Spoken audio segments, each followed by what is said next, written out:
Good evening. For the past few months, we've been exploring the subconscious mind and how people can help themselves with training through hypnosis. Louis P. Bauer is a clinical hypnotherapist, and the title of this program is The Healing Power of the Mind. Our guest tonight is Claire Burke, and after a few minutes, she's going to share with us her story on hypnosis. Well, Louis, here we are again. Well, I'm really happy to be back here again. And you know, Linda, you had asked me a while back about maybe having some people come on the program and share some of the stories and some of the miraculous things that happen in their life. And I was a little bit reluctant about that because, you know, what goes on in the office really is strictly confidential.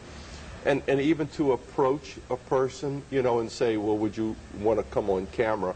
I felt that being very, out of place with that. But it was no more than 2 days later, after you mentioned that to me, I was at a meeting one night, and this gentleman came up to me, and he said, I don't know if you remember me, he said, but I came to you 5 years ago, and I quit smoking. But he said, you got a minute? I said, yeah. He said, well, let me just tell you some of the other things, you know, that happened that day when I had that session with you. And he started telling me about that. And that was David, who we saw last month give his testimony.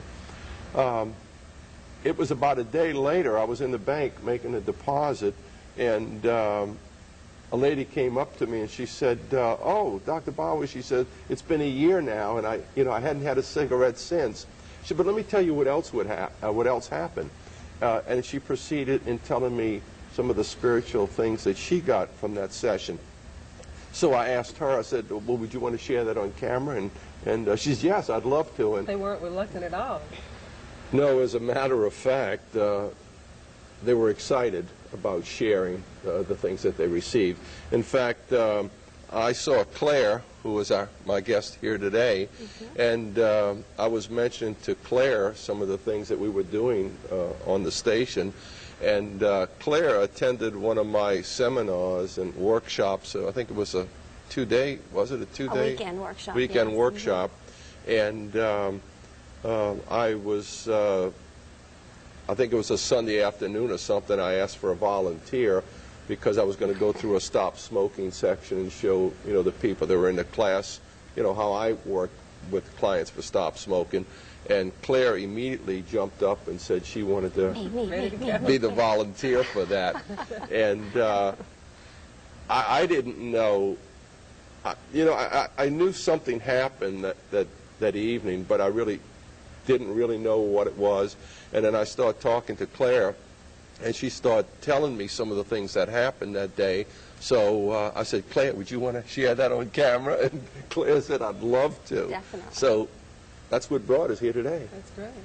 Well, everybody that we've talked to, that I've talked to, that's had an experience with the hypnosis has really talked about something else that happened to them, that it was a much deeper, more spiritual thing that's happened to everybody. It seems to be the theme from everyone that I've talked to. Well, you know, like I said before, Linda, I may do hypnosis a little bit different than maybe most of the other clinical hypnotherapists do it. But this is the only way, you know, I know how. I didn't get into this profession because I wanted to. I really know that I was led into this. That hypnosis was only the tool that I needed to help that person to get in touch with that part of themselves. And I think that's the exciting thing what Claire has to share today about how she tapped into that source of supply. Again, I just really have to, you know,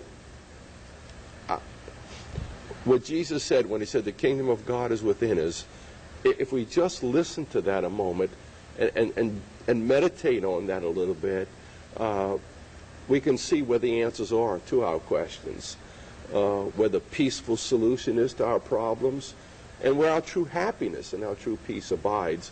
And Claire's a good example, I think, of sharing that today, which she experienced. Well, Claire, when you said you raised your hand and you were so eager to volunteer, Yeah, I've been to meetings where Louis was talking, and he had a hard time getting volunteers because it's sometimes not hard but difficult for people to just jump up and run. You must have been at a place in your life at that time that something touched you that you just knew that was the right thing to do. Definitely. I had seen Louis speak before, and there was an energy about him, a presence about him, that I felt that his intent was pure. I heard what he told people, how he handled himself, watch how he treated his wife. And everything that I saw made me feel comfortable with trusting him to hypnotize me. And I wanted some of what he had. I didn't quite know what it was, but I wanted it. Some of that energy. Some of that energy. There's a peacefulness about it, or a pureness about it. I don't know how to explain. It's something you just feel from someone. And so if there was an opportunity for me to get up there and have him work with me, I was willing to push people out of the way to get there. I went there with the intent of being hypnotized by Louis. Well, you know, after I just mentioned about, you know, that later on this afternoon I'm going to ask for a volunteer. So any of you out there that may be smokers, if you want to volunteer for it, you know, just let me know. And, you know, and then we broke for about a 15-minute break, and she just come up to me just excited like a little child, you know, and says, I want to volunteer, I want to be it. And the excitement with her, you know, the vibrant part of her, you know, it was just like a child. Well, that's something that just crossed my mind. That characteristic was with David, yes, Yoko. They had that brightness and that energy and effervescence, if you will, about them, and they're just so happy. Happiness, I think, is how I would describe it.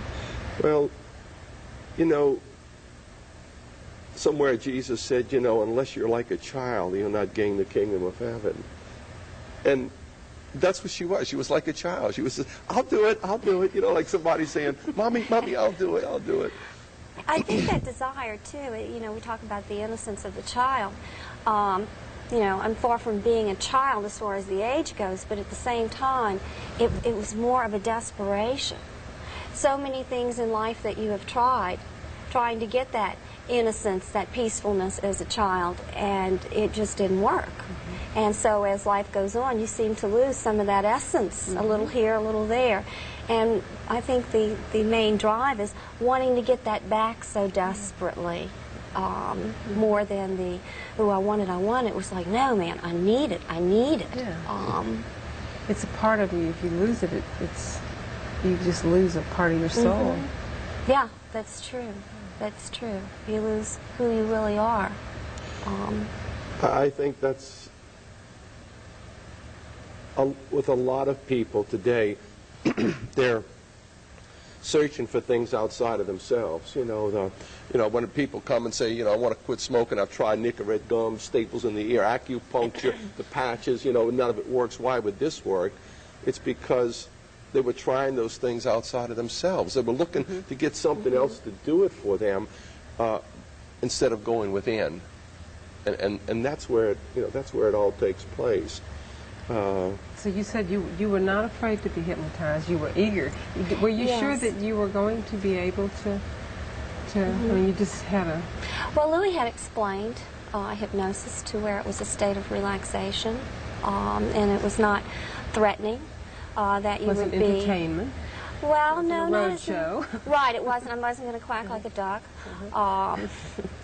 And I would be aware of everything that was being said. If I didn't want to respond, I didn't have to. If I wanted to just quit, then, you know, I had that option too, and he'd count me back up. So it just wasn't a threat. If anything, the aspect of being able to be still, and relax, and let the mind slow down, that was a wonderful invitation. It was like, please get me there. and let's see what happens. So So what I wasn't threatened at all. So tell us what happened. What happened was I had a spiritual experience. I found myself, and that is the sum total of what took place. I'll describe what happened to me then, and maybe later on we can talk about what I realized really took place. But at the moment, there was a peacefulness. When the mind stopped spinning and thinking about what do I have to do later on and what happened yesterday, there was just this calmness. I've never felt such serenity and warmth. And I accepted myself. It was a feeling of being totally non-judgmental and having compassion. I felt this enormous compassion, a love. And it was overwhelming to where I could feel emotions starting to come up, and I just let them happen. And just watched it, felt it more or less, and didn't get involved in trying to say, oh, well, I'm feeling sad now, and where's that coming from? Just let it happen. I was calm enough where it could just happen. And I realized that I was loving myself and accepting myself without any judgments. And I had the spark to live. I left there with an excitement about tomorrow. What's going to happen tomorrow? It was just energy all through my body, that something wonderful was going to happen in my life. I didn't know what, but I knew something would. And that's what I left there with. It was a feeling of peace. It was almost as if a blanket was placed over me, where I felt secure and safe and non-threatened. And it was the first time in my life that I could just be. And so for whatever time it was that I was in trance, I was just being. And that was quite a wonderful gift for me in my life. It seems like I've always performed. I came from an abusive family. And so to feel that safe and to stop spinning long enough to just be with myself and really, for the first time, feel who I was a new experience. Did you know what was going on, Dr. Bauer, at the time? I knew something was going on. I could feel and sense Everybody that. did. Yeah, and everyone in that workshop knew it. Nobody could place their hands and say, oh, I know what happened, but they knew it. It was just like it surrounded the whole area there. To explain it, I can't. But it was like a part of me that knew that there was something else going on, and it was the furthest thing away from stop smoking. And that's But what really happens Yeah. here. But that's what I needed then. I think that's, sometimes you go with the intent that, oh, well, I'll stop smoking, I'll do this, I'll do that, but there's so many underlining issues as to, well, why do I smoke? There's many reasons. And I think that the number one thing that I needed then was that self-love, of feeling okay and not needing anything out here to make me feel that way. It was an incredible experience. There aren't words to really describe it. She speak about, and just to, last night I did a benefit for a boy that has leukemia, and I asked for a volunteer to come out of the audience. And again, like you say, nobody wants to volunteer.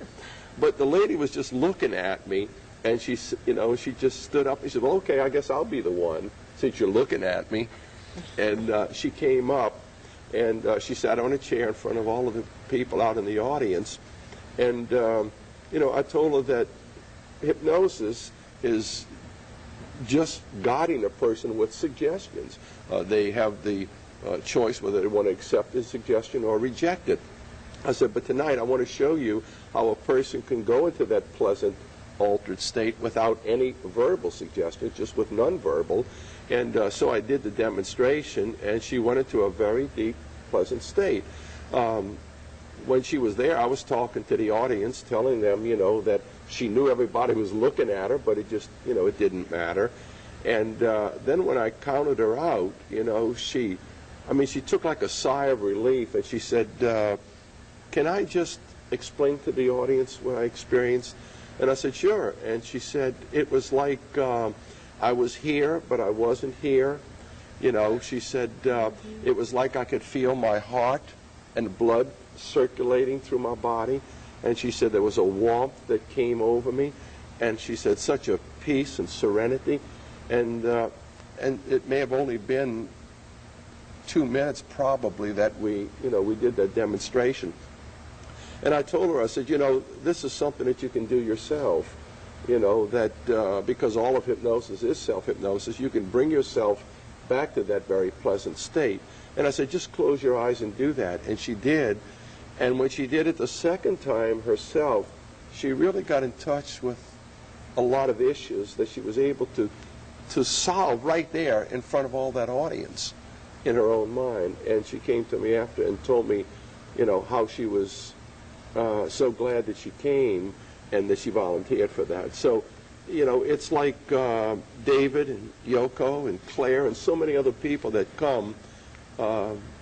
I feel God puts people in front of us when we need to be at a certain place. And I myself have that same experience. I'll go somewhere and somebody will just be there. We're going to take a break. When we come back, we're going to go into a little bit more depth about what happened with Claire and her experience and how it has affected her life. Good. So stay tuned. We'll be right back with the healing power of the mind. Commerce and Love Communications Company.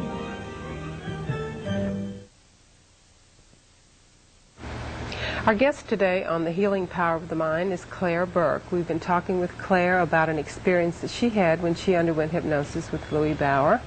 And it's kind of a theme that's run through all of the testimonials that we've done, Claire, is that people have gone to Louis for hypnosis for something, to either lose weight or to fight depression. But what takes place in that session is so much more than that. And that's been the theme here, and that's what happened to you too. Definitely. And as we talk a little bit more about what has happened since that time, and did you quit smoking? Well, yes. I'm a non-smoker now. Good. But there were times that I did go back, and it upset me, but I didn't have, I found out why as time went on. But I left there knowing that my life was going to change. I also left there knowing that I had a different perspective.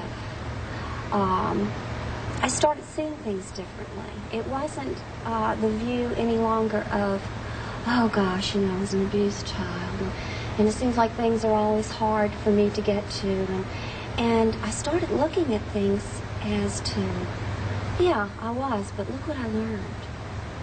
And everything became a lesson to me. And this was really unique for me because I stopped reacting to the world around me and, you know, my family, my friends, and I realized that I was not my emotions and that I could control those. I could experience it or not experience it. It was like a cloud passing by, and that I could create my own life, and that was very powerful. And so with that, every day was a new lesson, and they were all lessons of compassion and forgiveness with myself and with others. What I left behind me there was a lot of anger and hardship, and I went home and started to understand why things had taken place, and I felt that in my heart the life I had was for a purpose, and the purpose was because these lessons were going to strengthen me and give me the ability to help others that may be walking the same path. And that gave me purpose. And it's been thrilling and exciting. And so with that, I have entered into my own area of therapy, and I've just blossomed like a flower. Well, it shows in your face when you Yes. talk about it. And I mean, just so many people would like to just be sitting there saying, I want what she has, and I want that purpose in life and that feeling of forgiveness, and that it's okay that my life was what it was, and that's what's given me the character that I have today. Yeah. You must feel really good about this, Louie, about when these... Well, it's, you know, when she said blossom, you know, you see so many people that come into the office, and they are that flower, but they're like the tight bud, you know, they just can't open because they're so worried about maybe what other people are going to say, or what other people are going to think about them. And they are that, and as they start looking within themselves and seeing that they're okay, that, you know, they are, like Claire said, a child of God. They were created in the image and in the likeness of God. Then you see that bud start opening a little bit, and then it becomes what it was created to be, the beautiful flower, and not the bud. And, you know, you could see it in Claire. And Claire projects that to her people when she works with them, and when she speaks now. And God had some purposes and plans for her. She just didn't know it yet. No, I was too busy recreating the life that I kept saying I wanted to get rid of. It takes more than one session. You go in, you get hypnotized, and you leave with what it was that you were supposed to leave with. But it's also a commitment that you're going to take time for yourself every day, and you have a value. And yes, the children can wait 5 minutes, the husband can wait. You know, every day I'm going to take so much time to find out about me. Because until I find out who I am, until I love myself, forgive myself, accept myself, how can I do that to you or to, you know, my own family? How can I give something that I don't have for me? It's got to come from me first. I have to have an abundance of it so that when I give it, I'm not giving Depleting, myself. yes. Right, or giving it, saying, I'm giving this to you, now I want to take something back. Right. And so every day is a day that you learn. And so I do self-hypnosis and take 15 to 20 minutes a day to where I'm just silent. And I get to hear that voice within me, or that feeling. You know, sometimes you'll get a gut feeling. Well, that gut feeling is that innermost part of yourself saying, don't do that. It's not going to be good. But you get the gut feeling, you do it anyway, and you wonder why it didn't work out. And so you can't find it unless you take the time to do it. And that was a real lesson, too. Take time for me. Oh, goodness, how greedy, how selfish. Now it's like, time for me first, time for you second. Well, I think with Claire's experience and what I believe, that the Holy Spirit will never speak any louder than our willingness to listen. And if we're so caught up in all of this stuff of the world, we just don't take time to listen. And when you just kind of be, like Claire said, and just listen instead of chattering, you know, you can hear the answers and the solutions. Something you mentioned to me before the program started about the mail, or how did you, would you go into that? Yeah, because it go was into really that. interesting when she started telling me about that, and you can sort of see how God works in some strange ways. Boy, it was strange. There was a lesson here for me. You know, it's like, how did I end up with Louie? There's a lot of hypnotherapists out there. How did I end up with Louie? And it really was amazing, because a man would be the last person I'd go to. I had had some negative experiences along the way, and at that point in my life it was like, I'll go to a female. She can understand my feelings, know what directions I'm coming from. And then there was Louie. And he made me, he didn't make me do anything, but by observing him the times that I did, I saw a soft side that you normally don't see in a man. I mean, they're out there, but not many. And so I was amazed at that. And so I kept observing, and I wanted to see if he'd be consistent, or if this was just something that he did for the audience. And the more I watched, the more consistent I knew that he was. And part of my learning from this whole experience was the fact that it was a man that I was drawn to. So there was a rebuilding of a trust element. And there was also being able to observe men from a different point of view.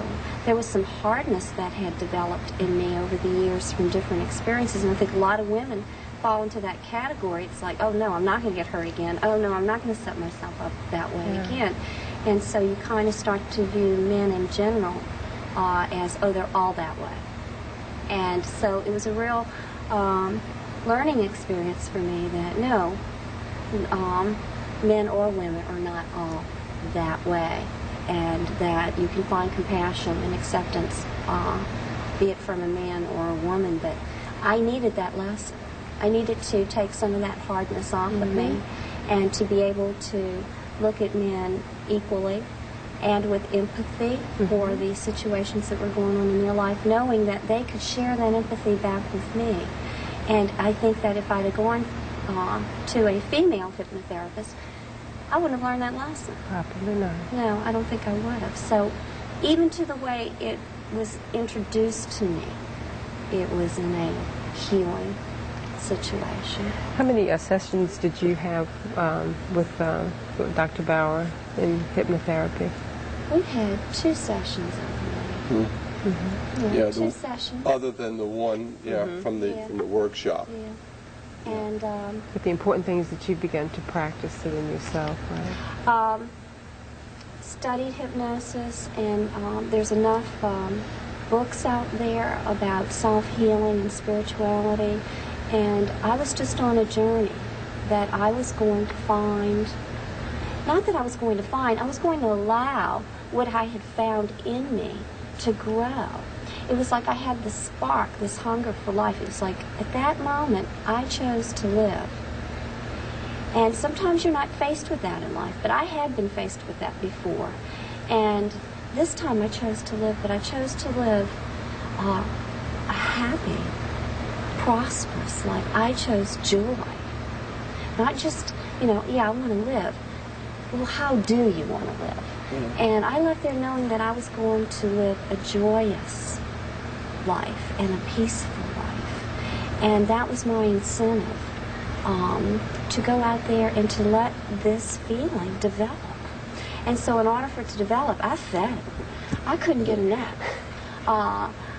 I read books, I talked to people, I found out people that had similar interests, similar experiences, and I wanted to hear their stories.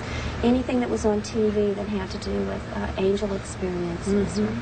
I couldn't get enough of that, because to me it was becoming not a story, it was becoming truth. It was a different way of looking at life.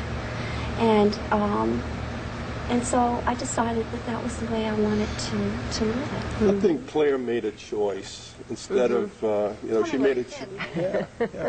To be right or to be happy, or to be better or bitter, and she chose better. And we all have that choice to make. Do you really want to be better, or do you want to remain bitter? And when you make the right choice, then it's like miraculous things just come in, and it happens. And the right people, the right place, it all falls in. It does. We have free will. It's never taken away from us, and we have, the choice. And we bring to us. I've learned through this over the last year and a half that, sometimes we'll sit back and we'll go, well, why does this keep happening to me? Why are these people in my life? And it's because they're there to show you a lesson. They're a mirror. They're teaching you something. It's like a wake-up call. Wake up. Look at what's going on. Get uninvolved emotionally so that you can see what the lesson is. And all of a sudden, I started having different people who were involved in different things in life with different attitudes in life starting to be in my presence, you know, coming around in this circle. And so my friends changed. You know, my family has changed. Everything's changed. And I really feel that because I was putting out this feeling of the feeling that I had for myself, it was showing through me. So therefore, that's what I started to attract.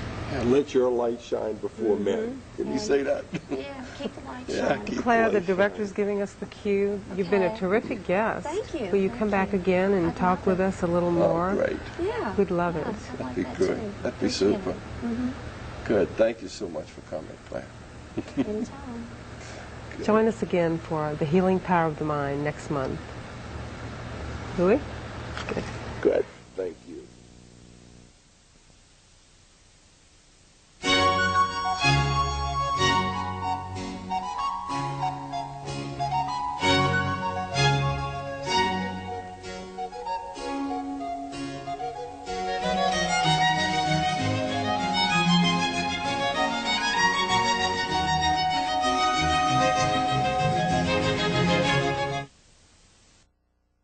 In some countries, hypnosis is used as a form of entertainment. This has seriously tarnished the image of this powerful healing tool. You'll see how hypnosis, when properly focused and guided, can become a means of therapy. As we continue our series, The Healing Power of the Mind, with Louis P. Bauer, clinical hypnotherapist. Louis, here we are again with another part of our series. Well, it's really wonderful to be here, Linda, And I'd like for you to introduce your guest tonight. Now, we have a wonderful guest, but before you do, I just want to tell you that we've had a tremendous response to this program. Apparently, this is an alternative means for some people to tap into a way of dealing with things in their life. well, you know, from the last program that was shown, when Claire Burke was on, I've had several phone calls from that one, as well as the one from Yoko. And there was one lady that came to me and said she would not have come, even though she needed help for depression and stress. She would not have come because of hypnosis.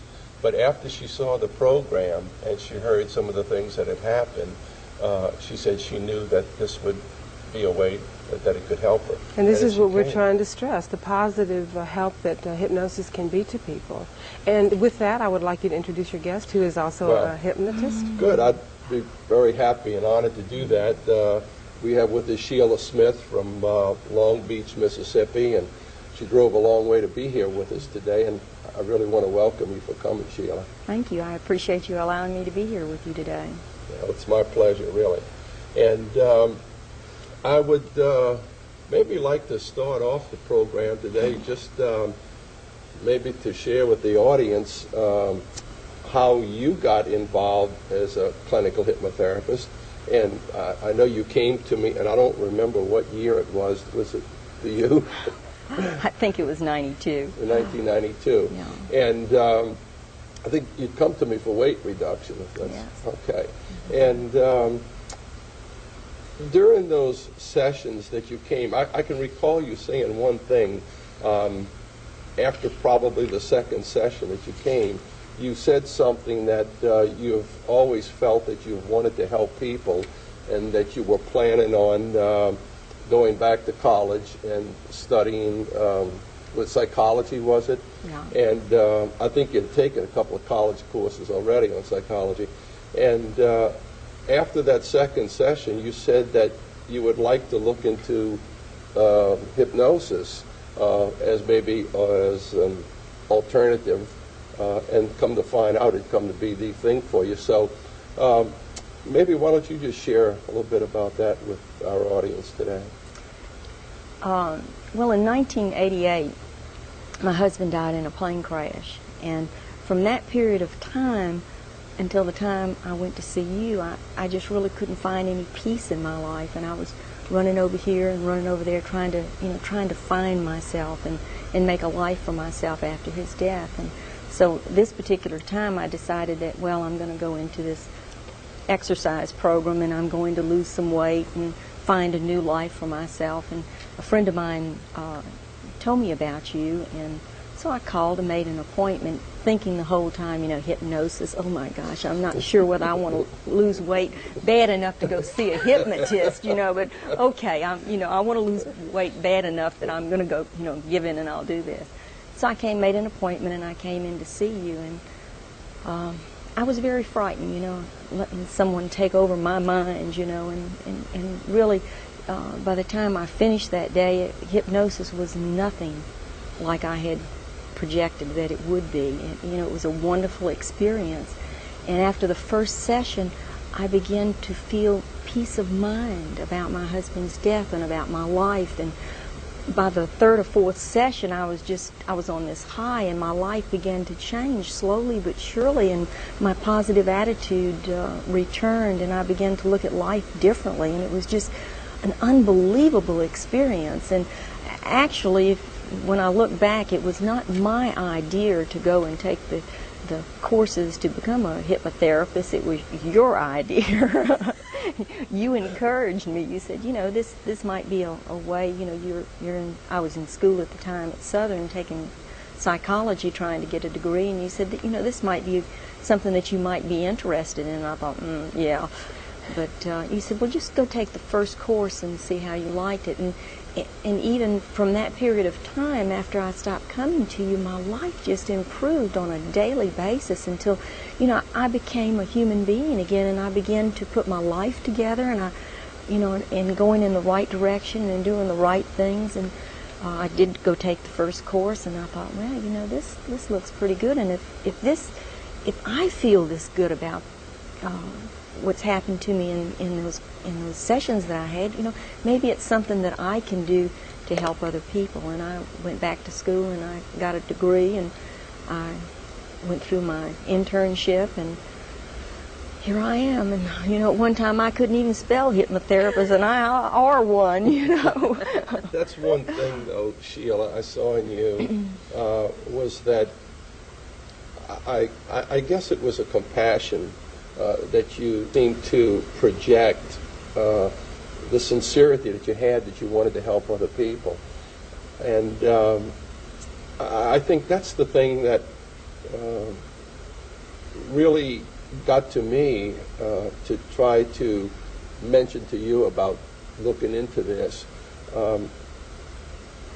I know from some of the clients that you've worked with the wonderful results that have come from that.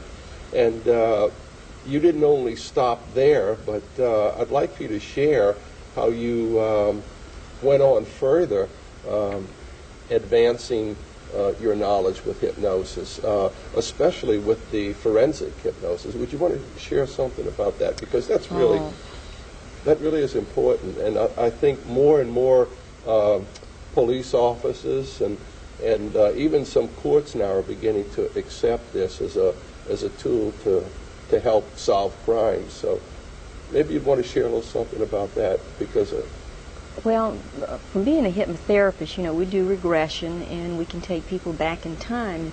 But if you're going to use your hypnotherapy to help the police in not in solving, but in using like a rape victim, you might be able to take them back to that period of time, and they might be able to give more information.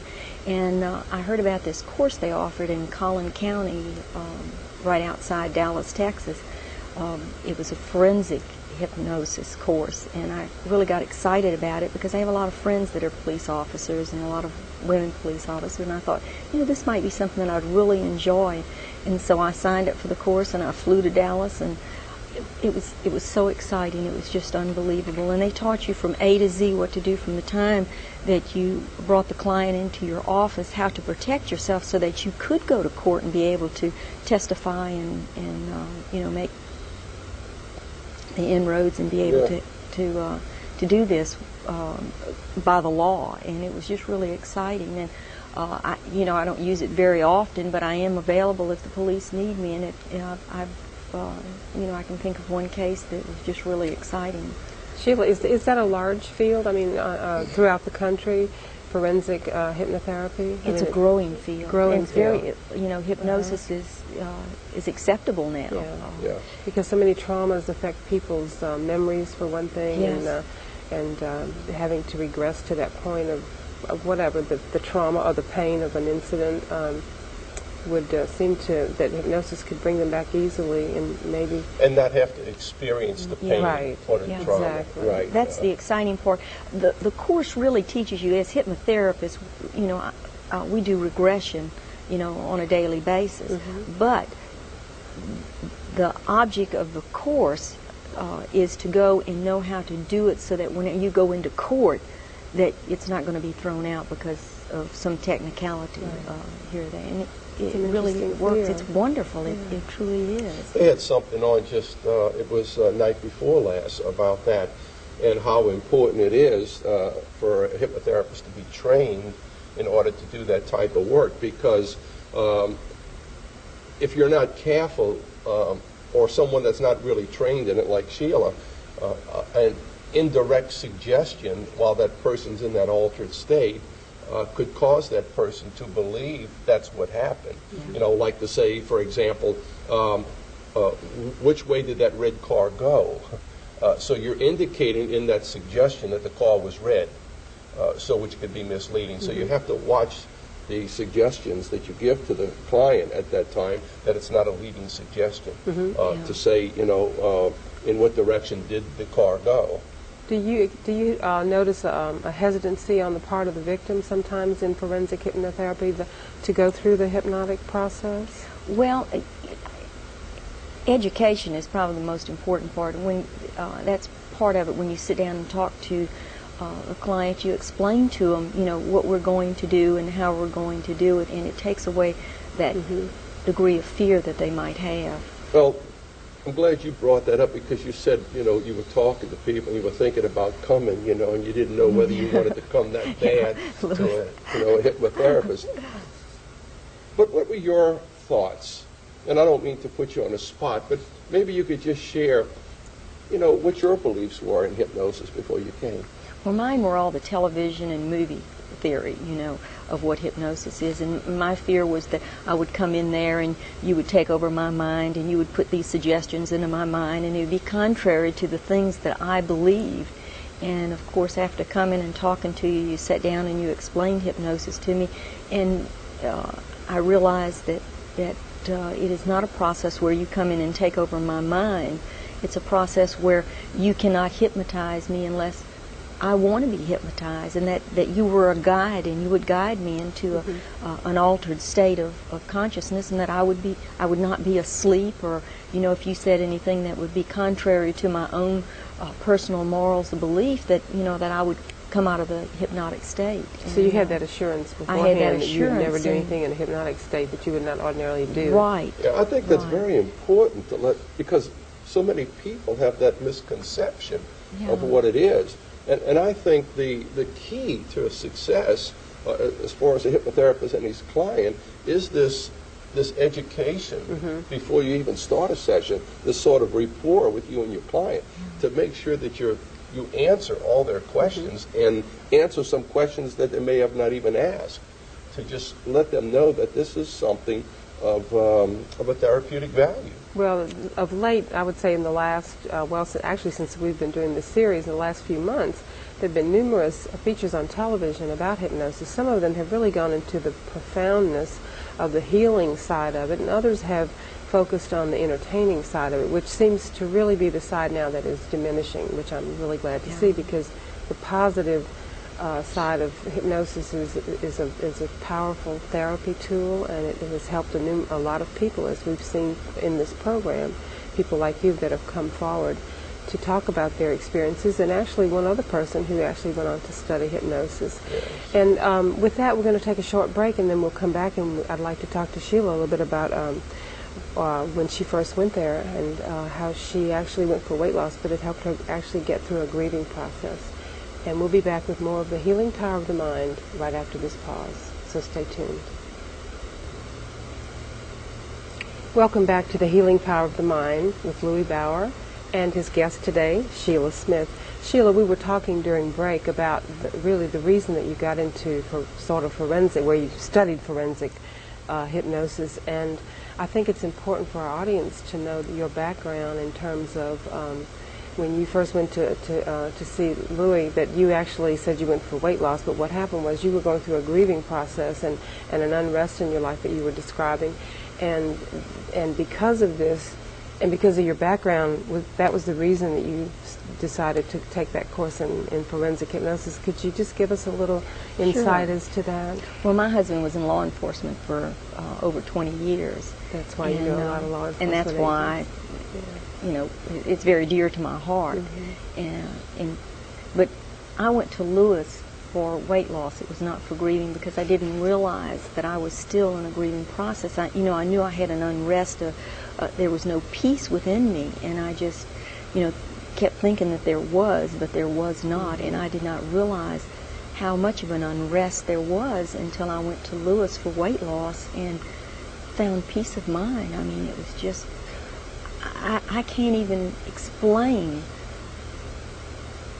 the turnaround within myself that came about, and it became a gradual process, and within 6 months I was not the same person that I had been 6 months prior to that. I mean, I'd found peace and rest and contentment within myself that I had been looking for since the day of the plane crash. And how long after that was it that you decided to study hypnosis? Well, I went to Lewis like in April, and he encouraged me to take a course which started in July, and I went and took the course in July, and really still did not do anything with hypnosis until the following January. And the following January I enrolled in school full time and just went on through.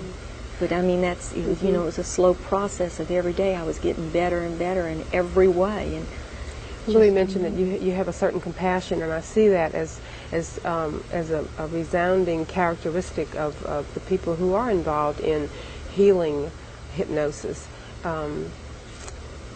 And this is the element that gives you the ability to have that compassion for the wives of other police officers who have experienced the death of their husbands in the line of service. Yeah, my husband didn't die in the line of service. My husband was elected congressman for the 5th District of Mississippi, and he was killed in a plane crash, and coming back from a function.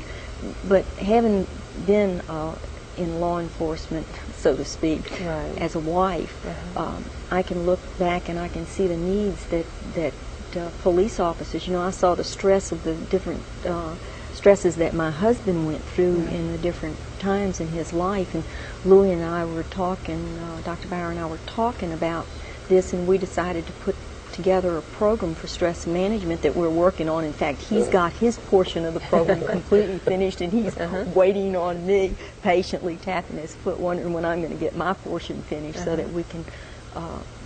So this will be designed to take to law enforcement agencies, Yes. to help the policemen deal with stress? Yes, this is what we want to do, is to present this to police officers, and sort of as a stress management program for them. And also Sheila is working on a specific program for the wives, because she knows where they are when they're working late, or are supposed to have called home and didn't because of being tied up, and so she knows the stress that the wives are going through, and she can relate that to them, and we can work on a program to help them to be able to cope with that. We're also something exciting, working on a program for the women in prison, and self-confidence type of thing, so that as they come along with their lives and they get ready to get out, they're going to it'll help them not go back and do the same things that put them there in the first place, because it's all about change, and unless you make changes in your life, you go back and do the same thing over and over again. And part of the theme that follows this program is that the peace that you find in your life through the hypnosis. And tell us a little bit about, if you take this program to the women in prison, do you have to have this set up with the prison authority before you can go in? Yes, I've already taken care of that, so that's not a problem. Again, it's just a matter of, in fact, we've had it set up twice already, and either I had to cancel or they had to cancel because of other commitments. So it's a program that's ready to go. We just have not. Do you find that the women are receptive to? Oh, yes. Yes? Yes, that's not a problem. Of course, they probably would be receptive to anything if you were going to bring Howdy Doody in, being confined, ready for anything. But Howdy Doody doesn't promise of a change in their life, and I think that although this doesn't promise, it certainly has some promise that it can help. In fact, the program, she's going to have to limit it because really all of the women want to participate in it, and she's going to have to limit it to just a certain amount that she thinks will. I don't know of anyone doing this. And I think, taking this on as, I don't want to say a challenge, but I think taking it on as a way to help these people, like Sheila said, to make the change. It's like working with a person with weight reduction. That may not be the problem. Like with Sheila, it may be the symptom. And so when you take care of the problem, the symptom heals itself. But it's the change, and I think that's what we're trying to reinforce, is that they have to want to do it. They have to want to make the change, and we'll be there available to help them to do that. One of the things that I'd like to say is when I went to Lewis, one of the things that probably helped me more than anything else in this world is that Lewis is a Christian hypnotherapist. And I thought, wow, he became my mentor. When I grow up, I'm going to be just like Lewis. Right. But that was probably the biggest thing in my life, was that he was a Christian hypnotherapist, and I felt like that I could trust him because of this, because of his beliefs, because of the way he projected himself, his kindness, his gentleness, and his belief in God. And that was probably one of the strongest things that brought me along in hypnotherapy. Well, hypnosis historically has been a spiritual undertaking in the Far East, Middle East. People would go up into the mountains and sit for days and just meditate, and that was the hypnosis, and it was all spiritually guided. And I think if people take that into consideration and feel that they're actually, I think a lot of the people that have talked to me about it have really gotten in touch with a spirit inside of themselves, which is really part of the emphasis of this program. And during 100 and 400 BC, they had what they in Rome and in Egypt, they had what they called sleep temples, where people would come and the high priest would induce this sleep-like state, which was this hypnotic state, this altered state of consciousness. And the people would stay in these sleep temples, many of them overnight, and the next day there would be miraculous things that have happened. They felt better physically and emotionally and spiritually. So this isn't something new.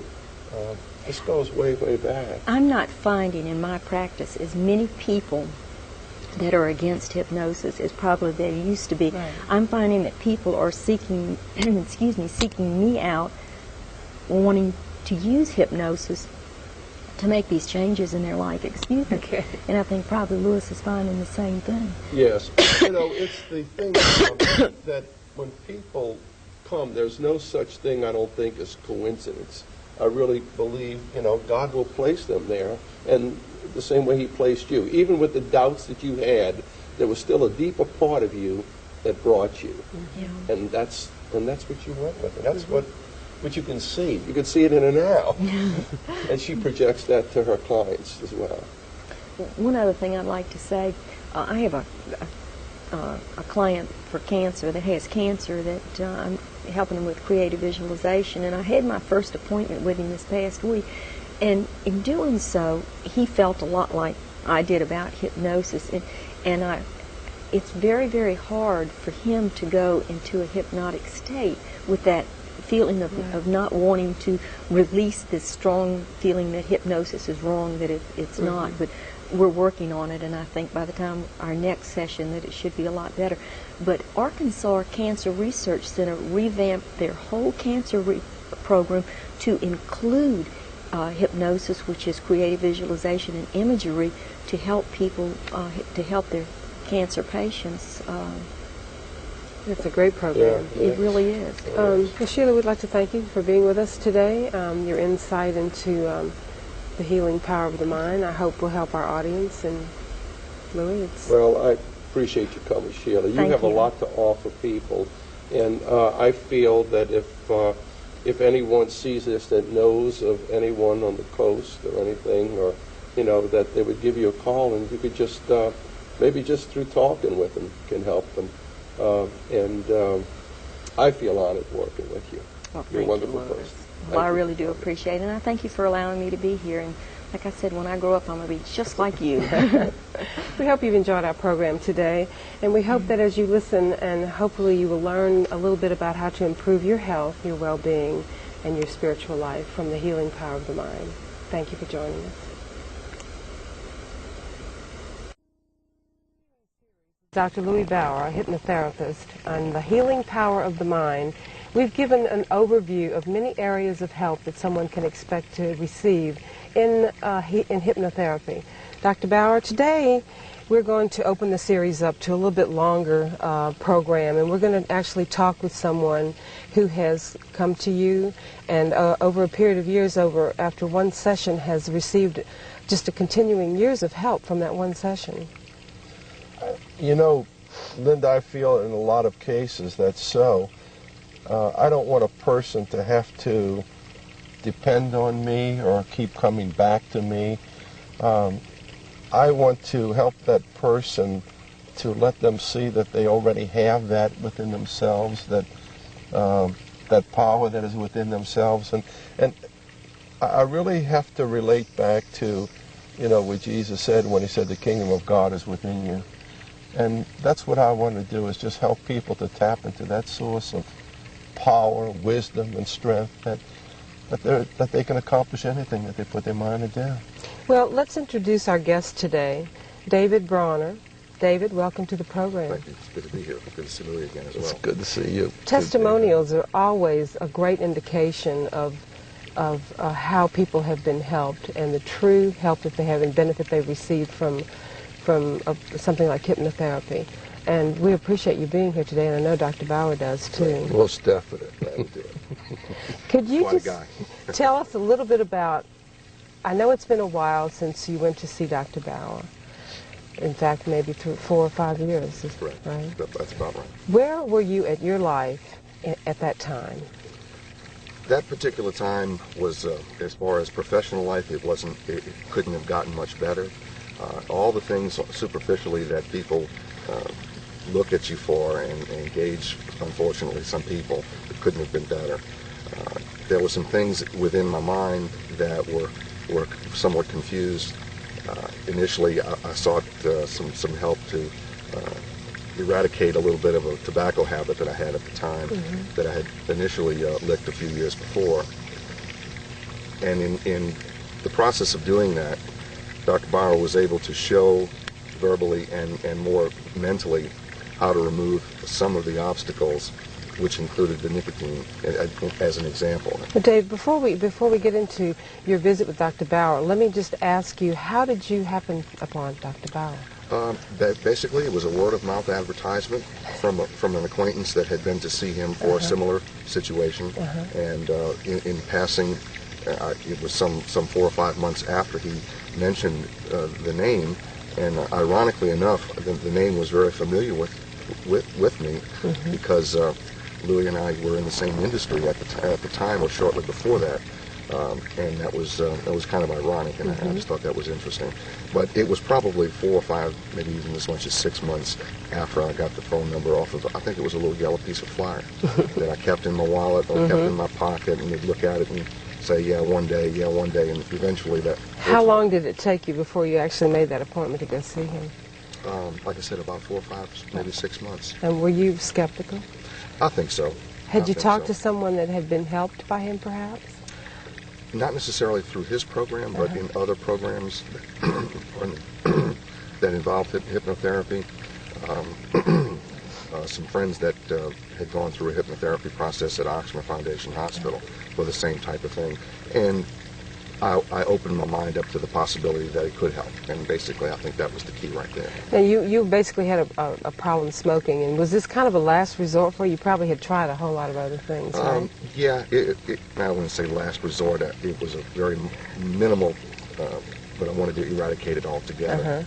And I had an opportunity to do that, and it worked. That part is clear. Did you really, when you went to see him, did somebody prompt you to do it? Did you do it on your own? No, I did it totally on my own. And did you really believe in your mind that this was going to really be the answer to the problem? I was probably halfway to that resolve before I walked in the door. I thought if I wasn't at least halfway willing to give it a try, it may not have been worth the time or the small fee that he charged. Now, Dr. Bauer, when you first saw Dave, when he came in, I mean, did you pick up on any skepticism, or did you find him very receptive to being there? No, I found him very receptive, and most people that come are very receptive to coming there. I think Dave hit on a very key word, that he had some belief that it was going to work, and this is what I work with hypnotherapy, is strengthening one's belief. Many times they don't believe that they can do something because they continue to tell themselves that, or other people will say, you're not going to be able to do that, and they take that for gospel truth, and they never do it.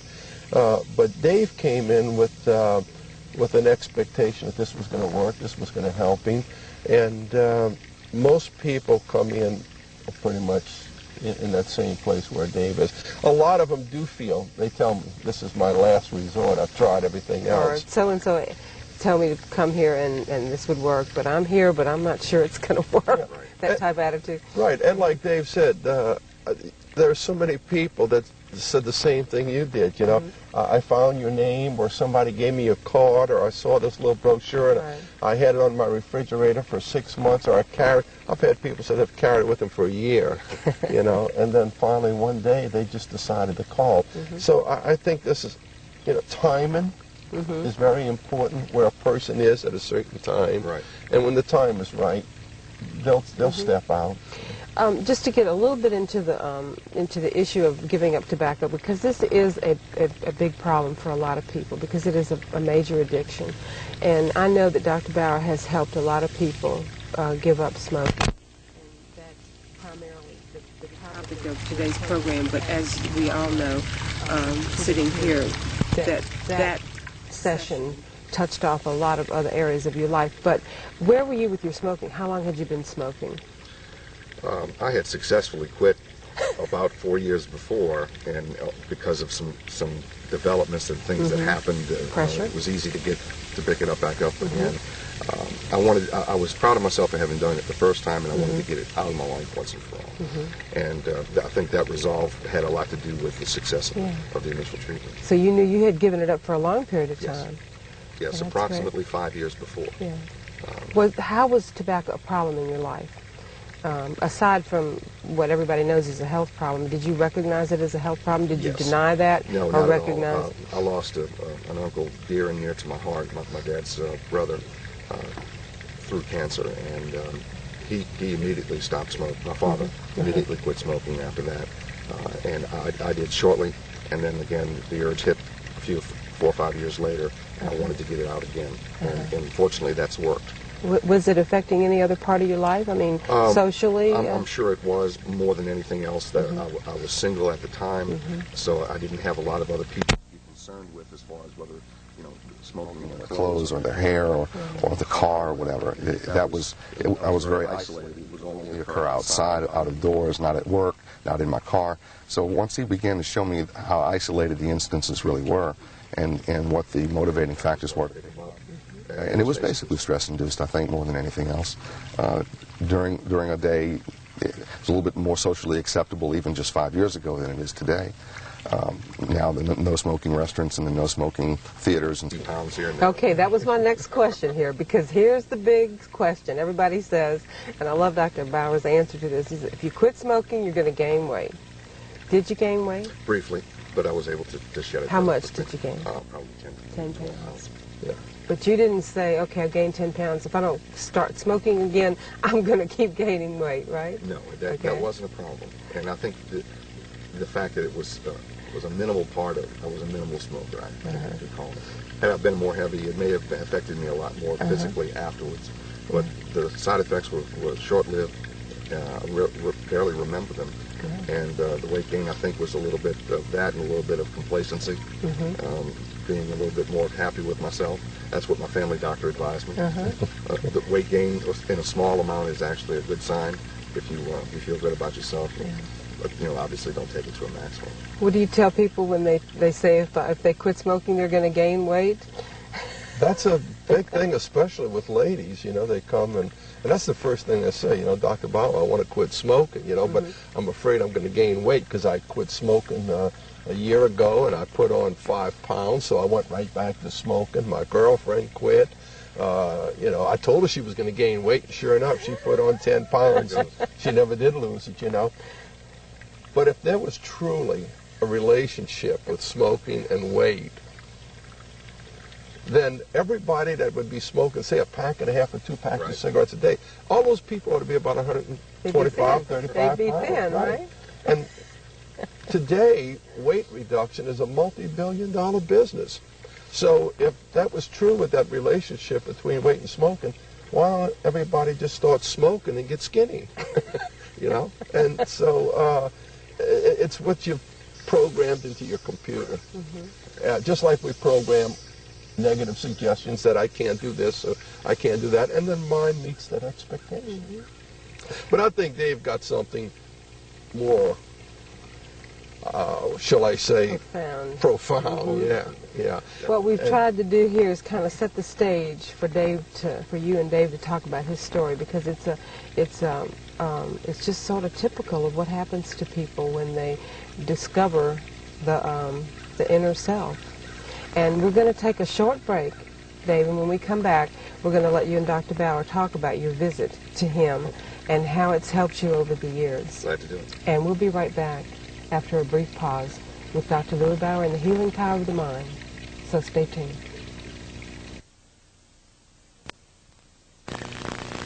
Welcome back to the healing power of the mind with Dr. Louis Bauer. Today we've been talking with Dave. Dave initially went to see Dr. Bauer to give up the habit of smoking. And now we've sort of laid the groundwork for what he's going to tell you about how he really got helped from his session with Dr. Bauer. And Dave, I'm going to let you and Dr. Bauer just kind of talk a little bit about when you first went there, what happened. Well, as part of the process of the session, he showed, or he gave me some guidance on recognizing obstacles in the road of life for me. Using different words, but metaphorically meaning the same thing.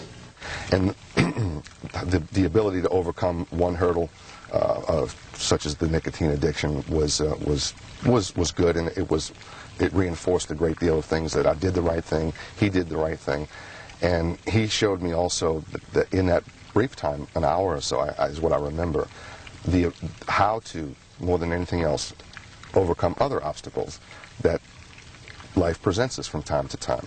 And in doing so, I was able to put some baggage, some old baggage behind me, as far as some personal things that were around that I just didn't want to have around anymore. And going through a meditation process that Dr. Bauer was able to show me basically how to meditate, how to clear your mind.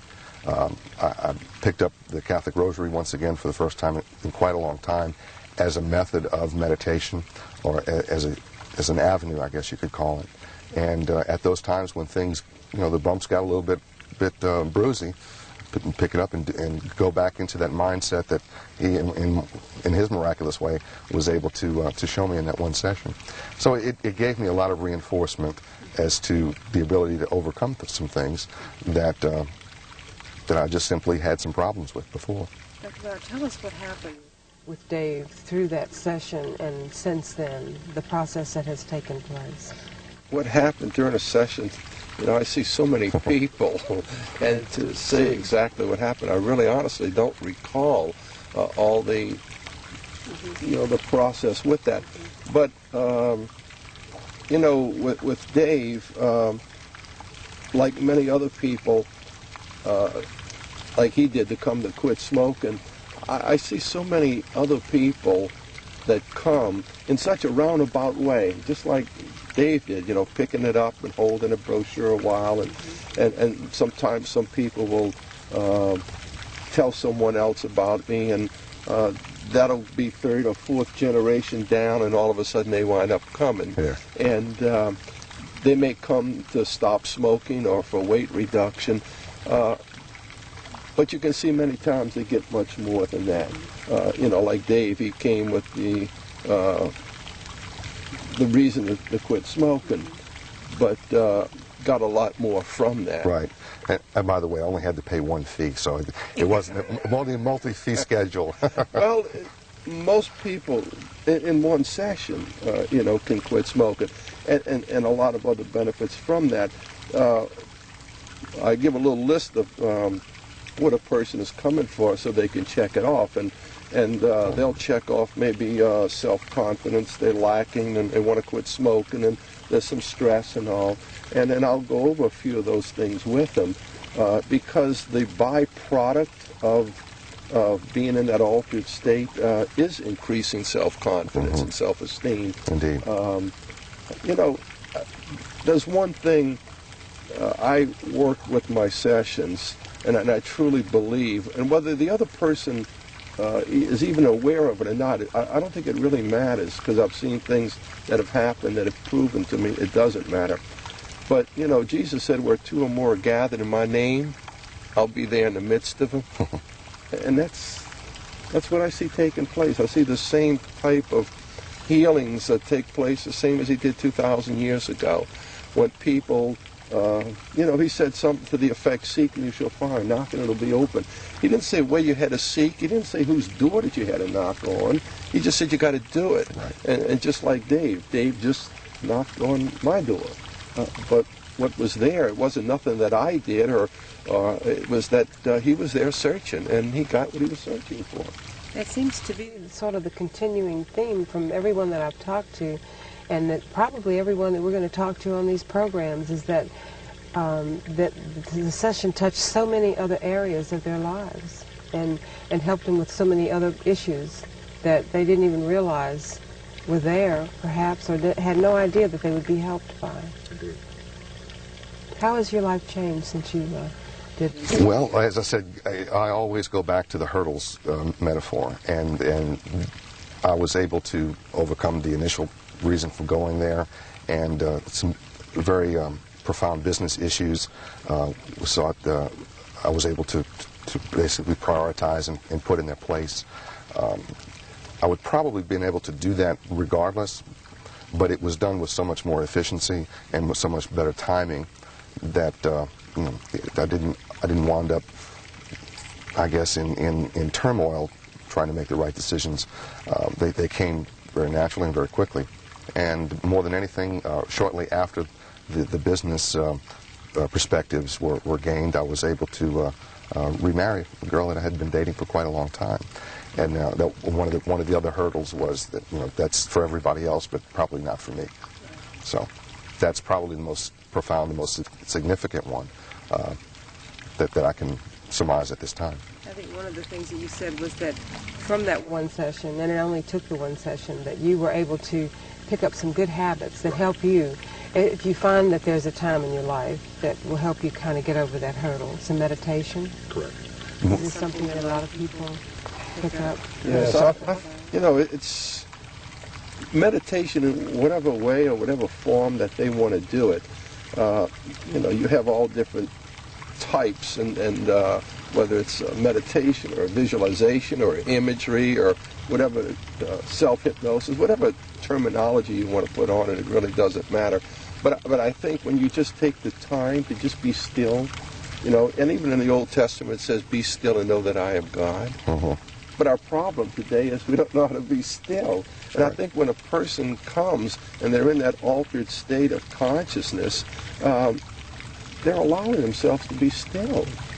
I don't think the Holy Spirit's voice will ever speak any louder than our willingness to listen, because that'll be violating our free will and our choice. But when we're willing to just be quiet a moment and just listen, we hear some wonderful things. Exactly. So you really get in touch with the spirituality here. Very much so. And Dave, thank you for being with us today. My pleasure. And we appreciate it, and continued good health to you. Thank you so much. Dr. Lauer? Thank you so much. My pleasure. Linda, thank you. And this is the true meaning of the healing power of the mind. I think so. Thank you. Yes. Glad to do it. Thank you for joining us, Dr. Bauer. Thank you. Thank you. We'll see you Thank again you. next week. All right.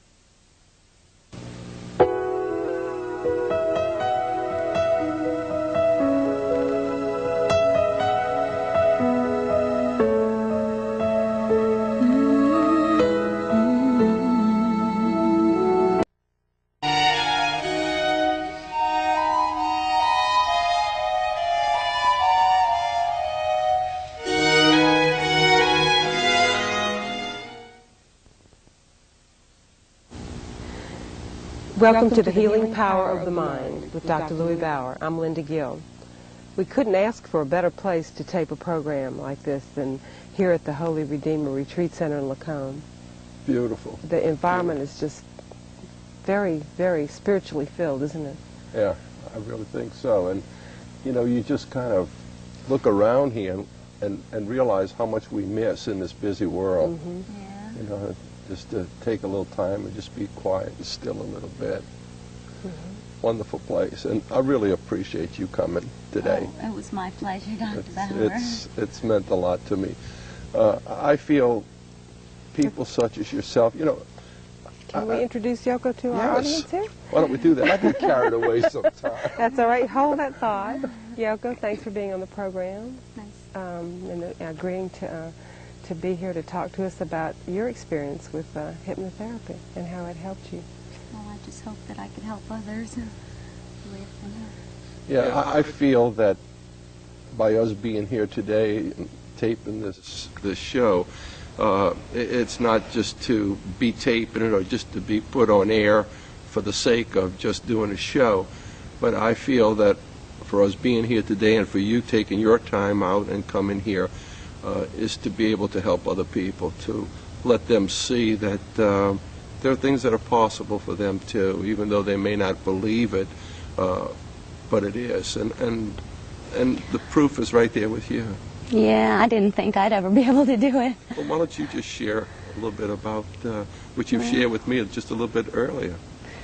Well, I've been trying to quit smoking for years now and tell everybody how strong I am and I'm going to do it. And I had started smoking when I was 11 years old, and just pure pressure, and before you know it, you're addicted to it, and it's about the worst thing you could ever try to give up. I'm not sure what other people go through being heroin addicts or whatever, but it's tough. It's a really It's a bad addiction. But Yoko came for one session and quit smoking, and they didn't have to call up 911 for it because she was addicted. They didn't have to put her in a straitjacket. No. In one session. So you see how we build up these false beliefs that I can't do it or that I'm addicted to it. But look what she did. And I went with the please help me. I didn't know that it would help me. You know, I doubted anything could help me at that point, you did know. have a lot of doubts about Yes, it. Yeah. yes. You tried a whole lot of other things. Yes. And do you mind if I ask you how old you are? 26. 26. And you've been smoking since you were 11 years old? 14 years, 14 and a Why half. did you want to give up smoking? Other Well, than I saw older ladies with their cigarette in their mouth with all those lines, and my mother-in-law, she's got emphysema, and she's still smoking, and she's just to see her suffer, and I keep praying for her to just give up the cigarettes. She may have a chance, you know, but her health just keeps getting worse and worse, and she says that's the only thing she's got left. And it's so wrong, you know, that, you know, other people need to really help, you know, quit. And the kids these days, they don't know. They think they're grown up by smoking, and they're 11 years old. I see them on the street smoking, and I go, oh gosh, that's the way I was, you know. You know, my mom tried to beg me, whip me, whatever. I just wouldn't quit. And this man right here, he made me realize that it's hard to put into words. If you really want to do something and you pray to the good Lord and He's within inside of you, He will give you strength to do it. And anytime you feel that need to want to, just concentrate on that inner spirit, and anything's possible. Anything's possible. I think the overwhelming theme that keeps going through our experiences in these programs is that it is a spiritual it is. Transition. It is. Like your mother-in-law says, this is the only thing she has. Mm-hmm. She's probably needs to get in touch with the spirit inside herself. Yeah. To know that a lot of people have little faith in life anymore, you know. They need to get that faith back. When you saw Yoko when she came to you, she's a darling person, and she has a wonderful personality. I can't imagine her all wrinkly from cigarettes either. So this is great. When did you go to Dr. Bauer? I went to him on the 19th of January. I had tried to quit, yes, 1995. I tried to quit for my New Year's resolution. At midnight, I found myself in the bathroom smoking one after the other. And for 19 days, I did that and told everyone I quit, and I felt so rotten inside. I was making my bathroom black. Yeah. I said, this is it. I've got to do something now. But you know, when Yoko came, there was just something about her when she started telling me the reasons why she wanted to quit, and I just felt such a compassion for her. And like I knew this was going to work even before we even started the session, because she already had that working within inside of herself. It was just a matter of letting her see it. I knew it was there, but he kind of showed me the passageway how to get there, you know. It's special, and a lot of people need to know, you know. Well, no, Linda, when you first told me that, you know, to talk with some people about coming to give their testimony about maybe to quit, you know, for them quitting smoking or stress or depression and weight, I was a little reluctant because, you know, everything that goes on in the office is really strictly confidential, and I didn't want to approach anybody, you know, to ask them to come do something like this. And then one day I was in the bank, just maybe 3 weeks or so ago, and Yoko come walking in there, and she says, hi, you know, and she came up to me, she says, I feel so much better since I quit smoking, and she says, I've gotten so much other things from that. And then it just came out, and I said, would you be willing to come talk on camera and share that? And she says, oh, yeah, I really would. So I feel that, you know, I didn't know who to ask, but how God just put her in that place where I was, and that I just came out and asked her, and she, you know, she was willing to do this. And I really appreciate her coming here and taking her time out today. Well, I think this is a little different, for example, than if Yoko had had a successful session with the patch and gave up smoking. We're promoting something that is actually harmful to the body. But what we're talking about here is something that helps people and helps them help other people, and is good for them, and is healthy, and is spiritually healthy. And this isn't a gimmick. I mean, it's not a game. It's not a sideshow. It's not entertainment. It's seriously about how people can get in touch with their own spirit, heal themselves, and touch other people's lives. Yes. Yeah. And I think that's what Dr. Bauer's experienced so much in his practice, is that the people that he's come in contact with have just not just quit smoking, but their lives have been changed and touched in so many other ways, and they've been able to go out and tell people, and people can see the difference. I mean, they can see the difference in you.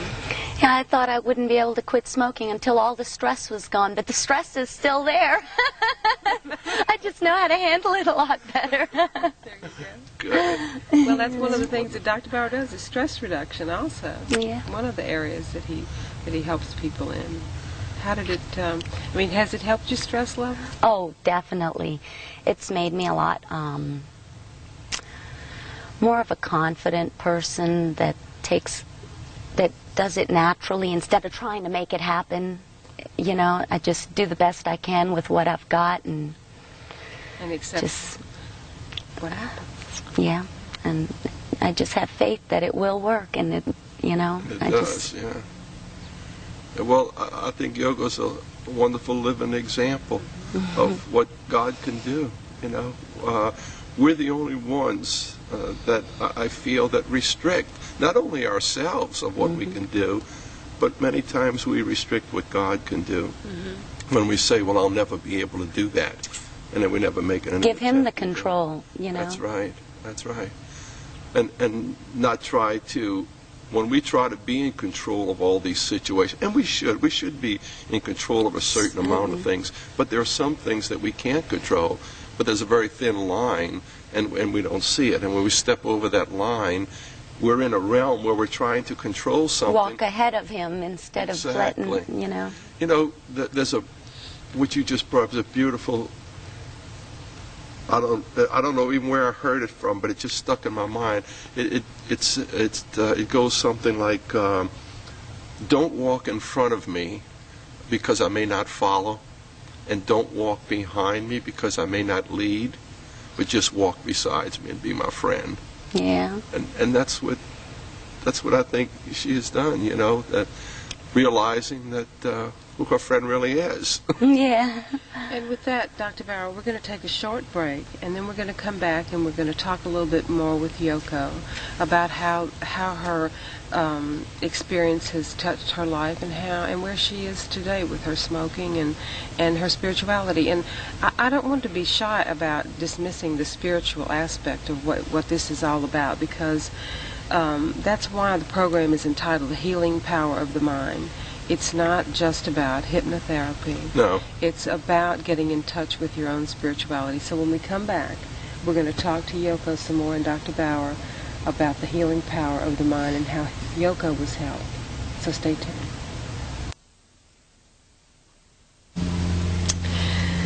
Yoko, when you went to Dr. Bauer for hypnotherapy to give up smoking, it was successful for you, right? Yes. And that's been almost a year ago. Almost a year. And you've not touched the cigarette? Not touched one. I do this when my husband asks me for one. Yes, he does. Yes, he does. You're young to have done this. We talked earlier with a man who's a little bit older who went to see Dr. Bauer to give up smoking, and he was also very successful. And it's been almost 5 years for him. So I have no doubt that your success will continue. But can you tell us, and you and Dr. Bauer can share this together, a little bit about what the spiritual aspect of this experience was for you? It's all spiritual. When you wake up in the morning, it's, you know, go to bed at night, it starts all there. It's just first of all, I had already asked Jesus to come into my life and for me to live for him, but I was still struggling. You know, I didn't know how to do it. I kept trying, and I kept feeling empty. I didn't know how to fill myself with that love and feeling of forgiveness and compassion and everything. And when I went to Dr. Bauer, he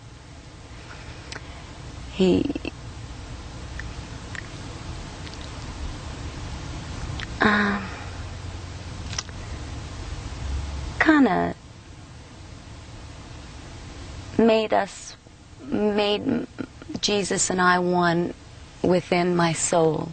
I realize that he's not out there and I don't have to search for him. He's right in there. I don't have to look any further. Just close my eyes and he's right there. And it's a different feeling than being alone. A lot of people are out there alone, and they could be in a room full of people and still feel alone. But once you have that, Jesus is your Savior in your heart and spirit, you're never alone, and you're filled, and you're happy, and it's very obvious in your eyes, in your personality, in your own spirit, because there's a genuineness and a warmth and a sense of self that you have that comes from that spirit. That not all of us are lucky enough to have. No. Oh, we all are able to. We're all able to. We're all capable of it. It's just really wanting to and asking, Jesus, dear Jesus, please come into my life. And he's there. Just be confident he's there. Just, you know. You get a lot of satisfaction from hearing this, don't you? This is his purpose, is to help people. I see Jesus working today the same thing, the same way as he did 2,000 years ago. Still touching people. There's not enough of teachings of him these days anymore. It's all sex, drugs, and rock and roll, and living on the edge, and you only live once, and no, you don't. Live for tomorrow. Live for the next day. Live for that next life. It's better. But when you were 11 years old, 12 years old, 13 years old, and you were smoking, what would it have taken for someone to have come to you to get you to recognize that? Is it possible? I wasn't ready. Probably that's where a lot when I was 10 years old, my stepsister gave me a Bible, and I've been traveling around with that Bible. Never looked inside, kept praying I would read it. And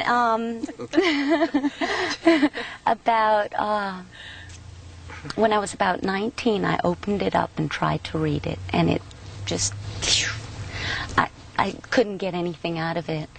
And I kept trying to go to different churches, and I couldn't find anything or feel anything. It was just a bunch of stuff, and I just kept praying to the good Lord to show me the way, and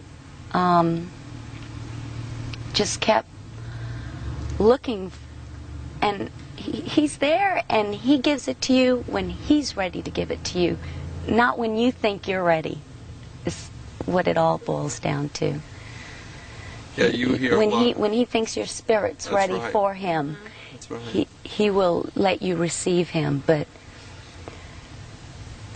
until then, just keep searching and believing and having faith. Seeing Yoko like she is and what she generates. I know. It's an enormous spirit. Yes, very much so. I still have a lot of work. That's okay.